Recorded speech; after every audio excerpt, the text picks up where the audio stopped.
here I am sitting there as a parent watching a perfectly healthy child be destroyed. And there's nothing I can do but sit on the sideline and, according to Justice Bowden at the time, cheer it on. I could only affirm or get thrown in jail. For the past 11 months, Canadian father Robert Hoogland's now 15-year-old daughter has been receiving testosterone injections by court order. The process began in late February of last year when Justice Bowden of the British Columbia Supreme Court ruled that the then 14-year-old girl should be medically transitioned to a boy regardless of the wishes of either of her parents. While the girl's mother was willing to cooperate, her father was distraught. This will not change her DNA. She will not become a boy.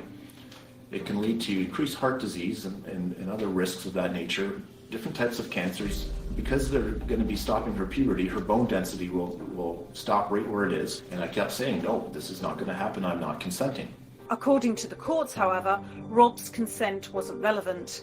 In fact, Justice Bowden went one step further, declaring that Rob and his wife had to affirm their daughter's new gender identity. Rob was told that if he tried to dissuade his daughter or referred to her as a girl, he would be considered guilty of family violence. The night of the ruling, Rob granted an interview to The Federalist, lamenting the state-sponsored transition of his mentally vulnerable daughter. He also pointed out that his daughter was biologically a girl and would simply have her health impaired by high-dosage testosterone. The interview infuriated the BC Supreme Court. A few weeks later, Justice Francesca Mazzari convicted Rob of family violence for using female pronouns. To make sure Rob didn't refer to his daughter as a girl again, Mazzari signed a protection order authorising the police to immediately arrest Rob without warrant if he was caught referring to his daughter as a girl or with female pronouns. And even in the Mazzari ruling, I mean, it said that I could only think thoughts that were contrary to what the Bowden ruling was.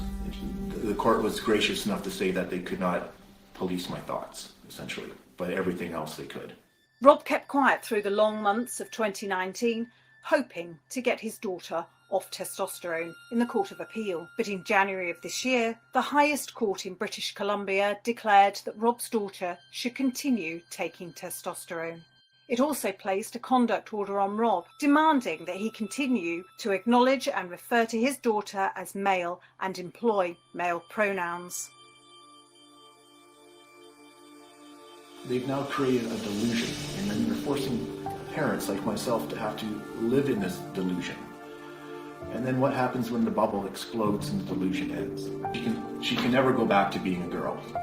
I mean, she'll always be a girl, but she can never go back to being a girl in a healthy body that she should have had. Right? She's going to forever have a lower voice. She'll forever have to shave because of facial hair. She won't be able to have children. She won't have a family. These kids don't even understand what this stuff means. What kid who's 13 is thinking about a family and having children? Not many.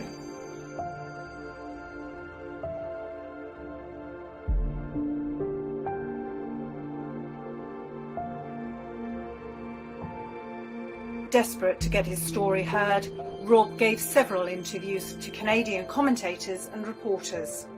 The interviews he gave were quickly suppressed in Canada, and Rob was threatened again with severe consequences for speaking out. But Rob felt that he could not remain silent.